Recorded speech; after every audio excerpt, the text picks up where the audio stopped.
everybody. I'm Pastor Rick, and this is Power and Dominion Ministries presents. And with me today is Pastor Haywood Tolbert from Grace Baptist Church from Lake Grove. And Haywood and I have actually been friends for over 42 years. And this man, I ran into him. Actually, I haven't seen him in 2 years. And we ran into each other in Griffin Hardware. Just a little plug, you should shop locally. We don't want the big chains to take over, so do your business, mom and pop stores, it's important. But as Haywood and I were talking, he told me about an unbelievable miracle that God did for him personally, to the point where I said, Haywood, you got to come to my house and we've got to record this because people need to hear this. So I'm not going to take any more time. Haywood, tell our audience what happened to you. Okay, I first, before I get started, want to thank the Lord for this opportunity, and thank you, Pastor Rick. Like you said, we've known each other for a long time. My story is maybe a simple one. Last year, in July of 2020, the last, I believe it was the 24th, Friday, July 24th, I was at church working, and I'm sort of a night hawk. I work all through the night, and it's not uncommon for me to leave at 6, 7 in the morning. And while I got there to work, I got awful pain in my head. I never get a headache. It never happens to me, but my head, I can't explain it, was really hurting. It was pounding. So at 1 o'clock in the morning, I decided that I couldn't do any more work, and my head just hurt too bad. And I decided to come home, back to Riverhead where I live, and maybe it would go away. When I laid down that night, I noticed that my head felt funny. It was in a lot of pain, unusual pain. And so the next day, that Saturday, I just got my riding lawnmower back after being in the shop since June. And I just got it back that Saturday morning from the shop. They had so many cases. They were backlogged with jobs. So my grass looked horrible, like the Gruesomes lived next door. So all I could think about is that I actually began thinking that maybe I had COVID-19, and I was going to first though cut the grass, and then I was going to shower naturally and put my clothes on, and before I went to church, I was going to stop at the hospital and have myself checked out. It so happened that I cut the grass, and as soon as I finished, I got very thirsty, and what I did was I wanted to go to Wendy's before I took a shower and get a large lemonade and a bag of ice. And it was funny, I never knew it. When I got to the speaker to order, the words wouldn't come out intelligibly. And I remember I kept trying to say, I'm ordering a lemonade, a large lemonade, a bag of ice, and the lady kept saying, would you say that again? And I was trying to talk, thought I was talking, but I knew something was wrong. There happened to be a young man that happens to be a member of our church who also lives in Riverhead, but he goes to church where we are in Lake Grove. He heard my voice. They all know my voice. They know me by this voice. And I heard him get on the intercom and say, Pastor, come to the window. And when I got to the window, they all were standing there. He was there, and I was, he says, Pastor, what are you ordering? And as I tried to tell him, he just looked at me, and everybody else looked at me, and he said, Pastor, you're not talking right. And he said, I'm calling the ambulance. And naturally, because I was vain, I always believed, that before you go to the hospital, you shower, you're presentable. Yeah. Well, what happened is that, in 5 minutes, I guess, the cops were there in the ambulance, and I was looking like a complete bum, having been on the tractor, cutting the grass, and I was trying to tell the policeman, no, not now, let me go home and shower, and I guess he understood what I was trying to gesture, but he said to me very calmly, he said, no, we don't want you on the road because we're scared that you might get yourself in an accident. And the next thing I know, they had me in an ambulance, and right there where Wendy's is on 58, it took me right to Mechanic Hospital. I wasn't there probably no more than 15 minutes. And the next thing I know, on that Saturday, they had me in a helicopter and they were flying me to Bayshore to Southside Hospital. Wow. When I got to Southside, I'm guessing now it had to be about 5:30 in the evening. Literally at that point, from that Saturday, the time I got there, until about Sunday night, there's a gap. I don't really know what happened to me. I don't. I understand later on, my sister, it was funny because her church is in Amityville. She was coming down 58 and saw the commotion at the Wendy's restaurant, but didn't realize it was me. Wow. So they'd already flown me to Bayshore when she got a call from one of the trustees in church saying they took your brother to Southside Hospital. They flew him. He's had a stroke.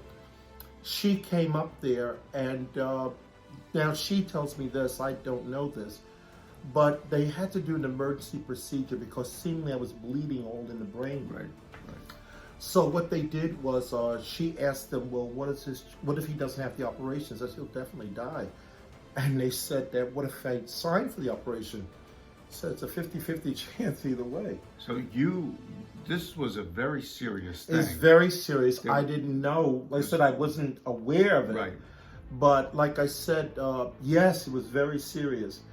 I understand that they did a lot of procedures. I'm not aware of any of them. All I can remember is that vaguely I opened up my eyes at some point and I recognized her standing over the bedside with a lot of medical staff, but I couldn't say anything, and I just went back off, drifted back off. You had lost the power I of had speech. lost, I couldn't talk and I couldn't write. I couldn't even write anything. For a pastor, that's a serious That's thing. everything. Well, let me tell you something, Pastor. It's funny because I didn't know this, but my sister said, your eyes were closed, but it was amazing. You were praying to God. And you kept saying to the Lord, Lord, if I cannot no longer preach your word, it's no sense in me living. If I can't talk and I can't preach a word, why am I living? And my sister said you kept saying that and everybody heard you praying that, but I'm not aware that I was doing that at all. Right. So I guess that Sunday, the next day was Sunday, they had me in ICU. They had me right across the nurse's station. And they had, all these things hooked in me. And about, I would say, 10 o'clock that night, that Sunday night, I remember very clearly that the curtain over my ICU unit was drawn.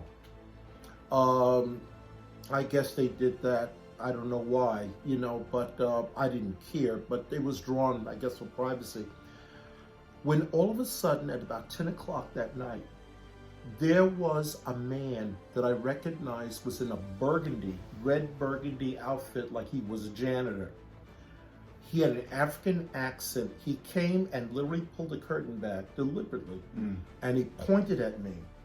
And he said, the Lord sent me here to pray for you because he's going to get you up and raise you up quickly, and there's going to be no effects of this stroke at all. Now, the funny thing about that is, let me say, Pastor Rick, is that right before the epidemic, teaching Bible study, I was just teaching about, what Jesus says in Mark before he ascended to heaven, that these signs shall follow them that believe. And he talked about they'll speak with new tongues. He talked about how that if they drink anything fatal. Right. Now, please, for people that are hearing me, don't take that literally. He wasn't talking about literally going out and drinking something fatal. He was talking about if it happens, all right, that it would cause them no harm. But he was saying that they'd be able to lay hands on the sick. Yes. And they will recover. Now, I need to say something.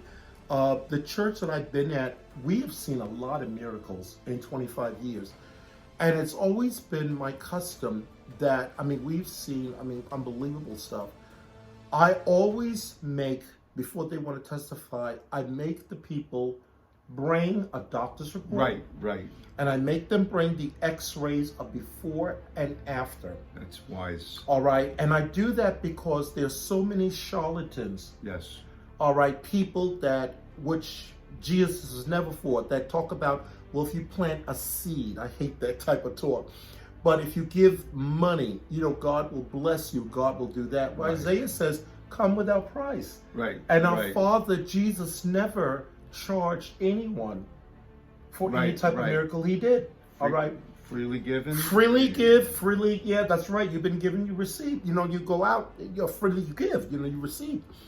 Well, the thing is that I understood what he was talking about, and he laid his hands, this man with this I thought was custodian, laid his hands on my legs and started praying for me. And all I could say, I get the words out, thank you, Jesus. He finished the prayer and said, watch and see what will happen. He pulled the curtain back, and I just went off to sleep. Well, that Monday, I would say about maybe afternoon, I was starting, they were giving me paper, and my hand was unsteady, but I was starting to scribble, trying to write phrases. My speech was very broken. I could talk a little, but not a lot. And they kept watching me and whatever. So naturally, I have known folk that have had strokes. Doctors came in and informed me what had happened. And I knew that there was going to be a long road of recovery, so I thought, with speech therapists, walking therapists, whatever.